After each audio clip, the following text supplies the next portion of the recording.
Here's a quick tip on getting the snap ring on easier. I like to just, if you'll find the slit, and I like to put the slit right in line with one of the holes.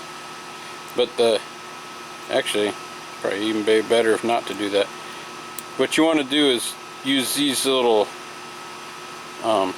wing things here. Just slide it over and see it spread apart that ring. Now you can get your finger caught in there, so be careful. But see, it just slid right on. Boom, it's done.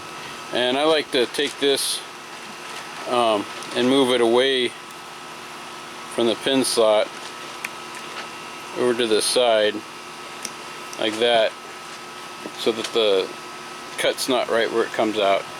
Anyways, that's just a easy way to get that on. And to get it off, I like to align it there. I'll just pry. I'll get it on this side here where it's easier to pry, and I'll just pop it off, and you just work it all the way around until you come back here and it slides off. Anyways, it's pretty easy to get back on though.